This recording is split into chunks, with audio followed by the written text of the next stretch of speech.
परिचय। हेलो दोस्तों, आप लोगों को अपनी पढ़ाई में खूब मजा आ रहा होगा।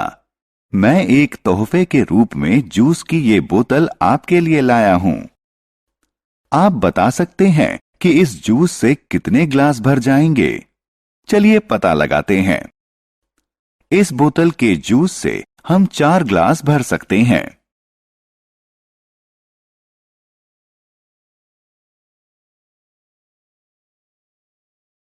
आओ सीखें।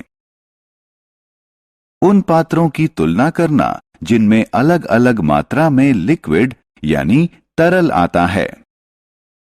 अलग अलग मात्रा वाले तरल को रख सकने योग्य पात्रों को बढ़ते या घटते क्रम में लगाना।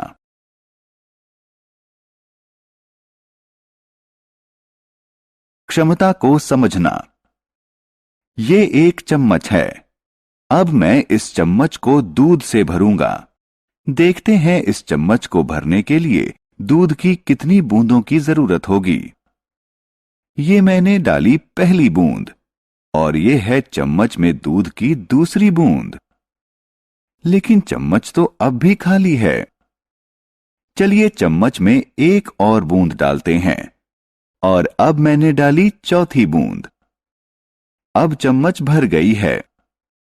यानी चम्मच को भरने के लिए दूध की 4 बूंदों की जरूरत है। अलग अलग पात्रों की क्षमता। चलिए एक और एक्टिविटी यानी गतिविधि करते हैं। हमारे पास 3 अलग अलग बर्तन और एक जग है। हम जग से इन 3 बर्तनों में पानी भरेंगे। चलिए शुरुआत पहले बर्तन से करते हैं। 1, 2 और 3। यहां हमने देखा कि पानी के 3 जगों से पहला बर्तन भर जाता है। आइए अब दूसरा बर्तन भरते हैं। 1, 2, 3 और 4। देखिए बाल्टी भर गई। यानी ये बाल्टी 4 जग पानी से भर जाती है। अब आइए तीसरा बर्तन भरें। 1 और 2। इस बर्तन को 2 जग पानी ने भर दिया।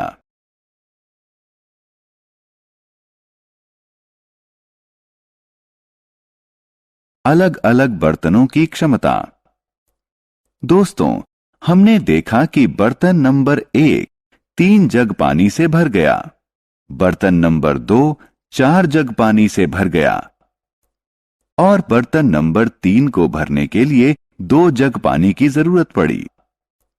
इसका मतलब बर्तन नंबर 3 में सबसे कम पानी है और बर्तन नंबर 2 में सबसे ज्यादा पानी है।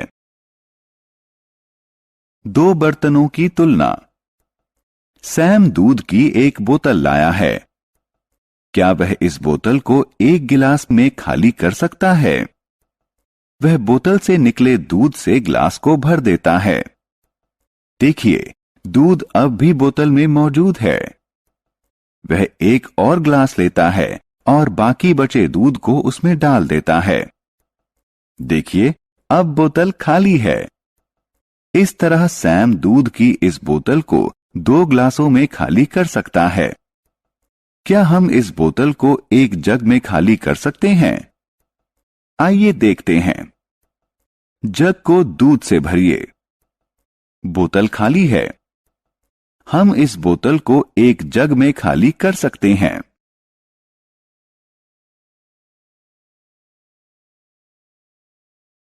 क्रम में लगाना। दोस्तों, हमारे पास 3 अलग अलग बर्तन हैं। किस बर्तन में सबसे कम पानी है? हां, आपने सही बताया। बाउल में सबसे कम पानी है। किसी जार में बाउल के मुकाबले ज्यादा पानी होता है और किसी बर्तन में बाउल और जार के मुकाबले और भी ज्यादा पानी होता है। अब इन बर्तनों को बढ़ते हुए क्रम में लगाते हैं। बाउल का नंबर सबसे पहला है क्योंकि इसमें सबसे कम पानी आता है। इस कतार में दूसरा नंबर जार का है क्योंकि इसमें बाउल से ज्यादा पानी आता है।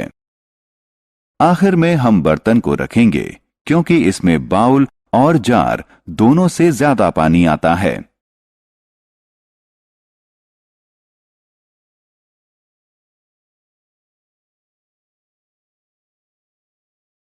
हमने क्या चर्चा की? हमने तरल वाले बर्तनों की तुलना करना सीखा। हम बर्तनों में मौजूद तरल की अलग अलग मात्रा के हिसाब से उन्हें एक कतार में लगा सकते हैं।